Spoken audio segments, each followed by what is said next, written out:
Bonjour à toutes et à tous, bienvenue dans ce nouveau numéro de Demain à la Une. Au sommaire de cette édition, les discussions entre Recep Tayyip Erdogan, Emmanuel Macron et Angela Merkel prévues mardi le 17 mars. Les trois dirigeants vont évoquer la crise des migrants et la situation en Syrie. Le président turc a annoncé rouvrir ses frontières avec la Grèce. Bruxelles redoute une crise migratoire comparable à celle de 2015, le tout alors que les bombardements se poursuivent dans la province d'Idlib.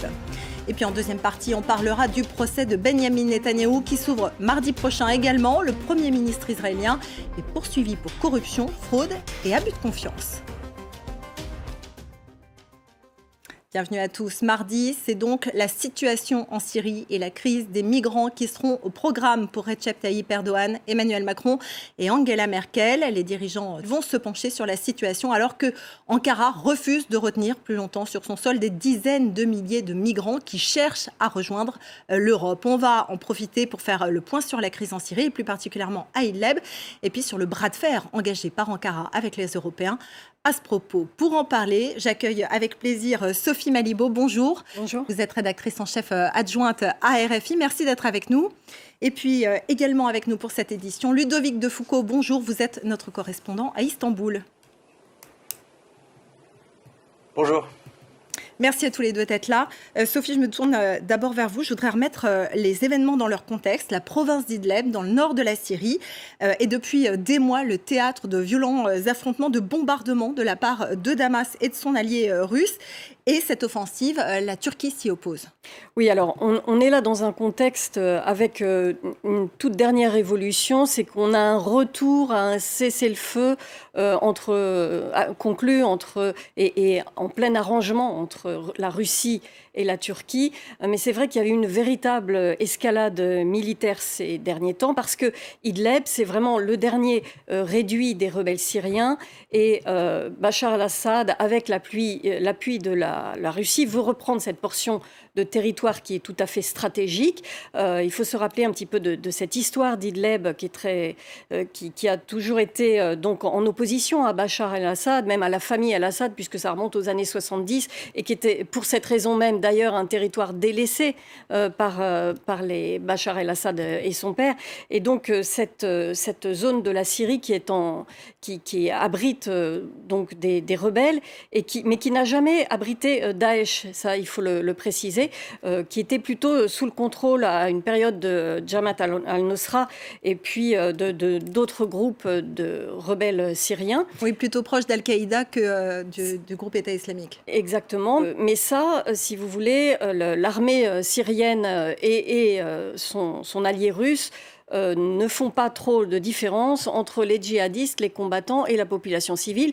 Et ce qui se passe actuellement et depuis des mois, finalement, c'est un écrasement total, un bombardement qui vise les écoles, les hôpitaux, enfin qui vise vraiment les populations civiles.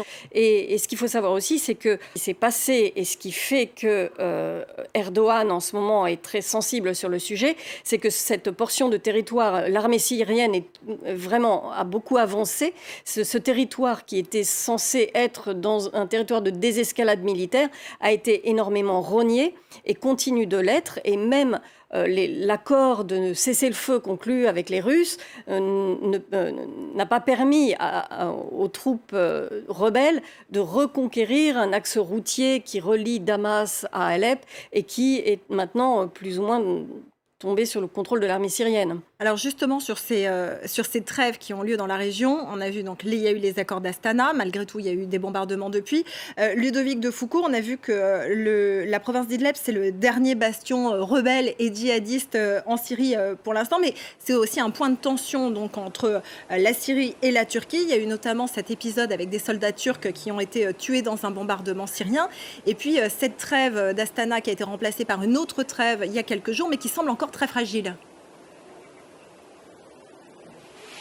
Oui, effectivement. Bon, ces derniers jours, il y a eu des discussions entre la délégation russe et la délégation turque. Le président turc s'est entretenu plusieurs fois au téléphone avec son homologue russe Vladimir Poutine. Et puis, ce vendredi, le ministre turc de la Défense a expliqué que ça y est, les derniers détails avaient été réglés, que désormais les grands points de l'accord trouvé à Moscou le 5 mars entre Recep Tayyip Erdogan et Vladimir Poutine allaient pouvoir être complètement mise en œuvre. Donc, pour rappel, le 5 mars, cet accord comporte toujours 3 points principaux. Le premier point, c'est une trêve, un cessez-le-feu, qui semble tenir jusqu'à maintenant.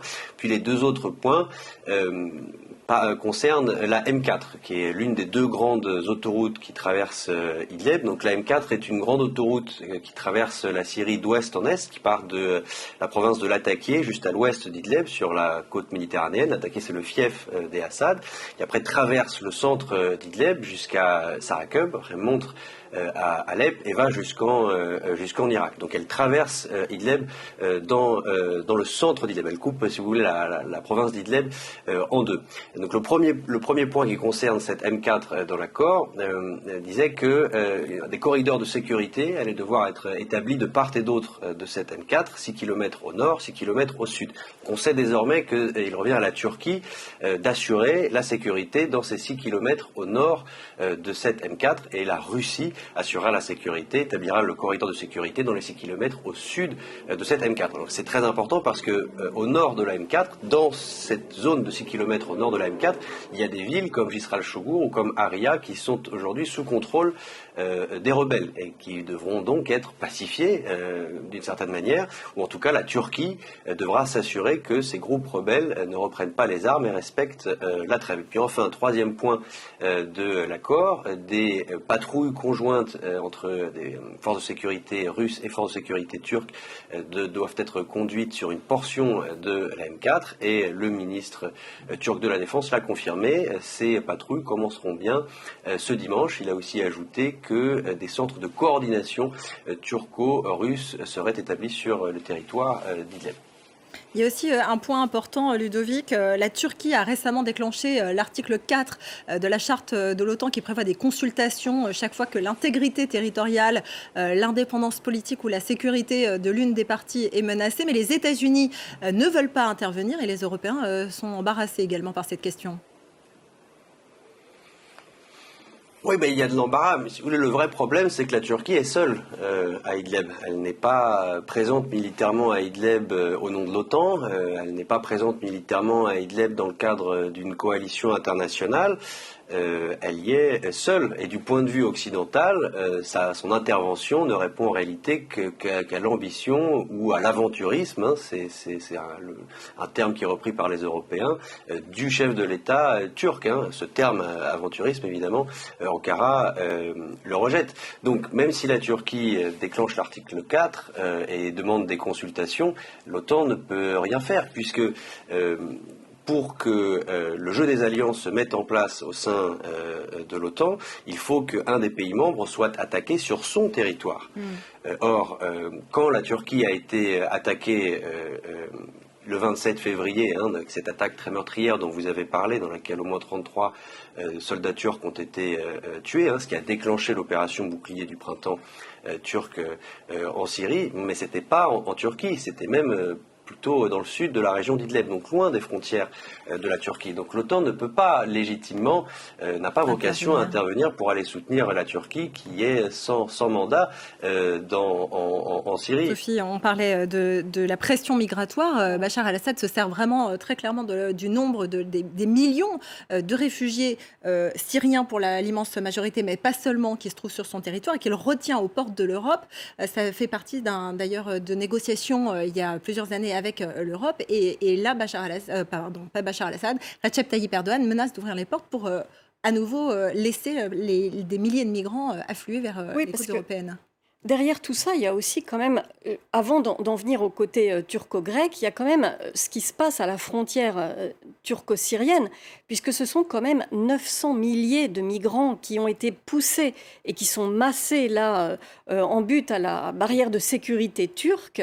Et Recep Tayyip Erdogan, là, quand il demande de l'aide aussi, c'est parce que c'est en agitant la menace de qui va gérer humanitairement cette population qui est là dans un dénuement total, avec des enfants qui meurent de froid en ce moment, parce que les nuits sont très froides dans cette zone, et qui sont juste approvisionnés par l'ONU, tant bien que mal, donc pas de conditions d'hygiène, pas d'accès aux soins, enfin ça se passe vraiment très très mal.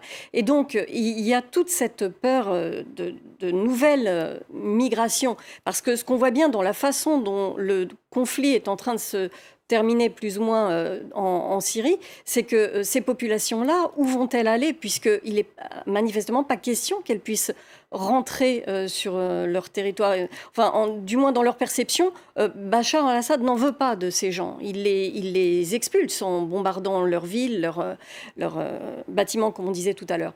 Donc, Erdogan pointe cette crise humanitaire-là, en disant, moi j'ai déjà suffisamment, j'ai déjà ma part du fardeau et il faut plus. Donc, parce que l'accord qui avait été conclu, cette déclaration conjointe qui s'était faite donc, en 2016 avec les Européens, prévoyait que lui retienne sur son sol ceux qui étaient déjà arrivés et qu'il empêche finalement les réfugiés de rejoindre l'Europe, moyennant financement, moyennant une aide à la reconstruction. Mais maintenant, il veut plus. Il commence à monnayer et à jouer de ce levier migratoire. Oui, notamment pour reprendre des négociations sur l'adhésion éventuellement à l'Europe. Oui, puis sur la liberté de circulation, la possibilité d'avoir des facilités sur les visas pour les Turcs qui veulent voyager en Europe, par exemple. Merci beaucoup, Sophie Malibaud. Merci d'avoir participé à cette émission. Merci également à vous, Ludovic Defoucauld. Vous étiez depuis Istanbul. On marque une courte pause. On se retrouve dans quelques minutes pour la suite de Demain à la Une. À tout de suite.